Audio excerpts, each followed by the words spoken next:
ایک مولوی کی مشوقہ تھی۔ مولوی نے اسے رات 12 بجے ملنے کا وقت دیا۔ وہ رات 12 بجے ملنے نہیں آئی۔ مولوی انتظار کرتا رہا مگر وہ نہ آئی۔ مولوی سے صبر نہ ہوا تو اس نے مسجد کے سپیکر سے اعلان کیا، ایک ضروری اعلان سنیے، رات کے 12 بج چکے ہیں، مومنو اللہ سے ڈرو اور اپنے وعدے پورے کرو۔ سردار، پرسوں میری بیوی کنویں میں گر گئی، بہت چوٹ لگی، بیچاری کو بہت چیخ رہی تھی۔ دوست، اب کیسی ہے؟ سردار، اب ٹھیک ہے، کل سے کنویں میں سے آواز نہیں آ رہی۔ پپو دکاندار سے، انکل منہ گورا کرنے والی کریم ہے؟ دکاندار، ہاں بیٹا ہے کریم۔ پپو، تو لگاتے کیوں نہیں ہو؟ میں آپ کو دیکھ کر ڈر جاتا ہوں۔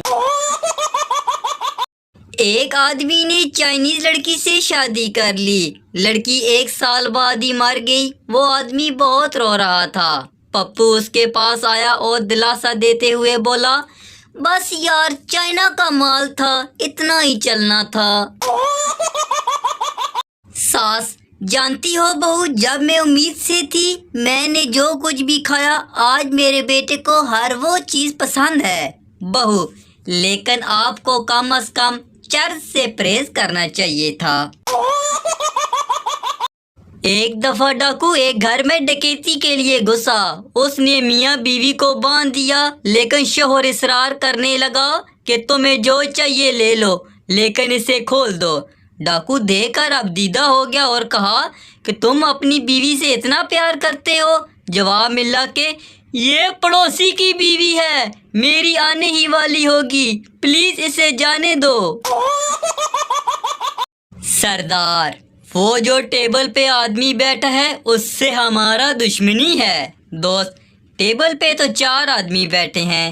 سردار، وہ جس کی مونچھیں ہیں۔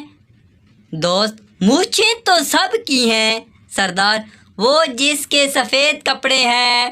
دوست، وہ تو سب کے ہی ہیں۔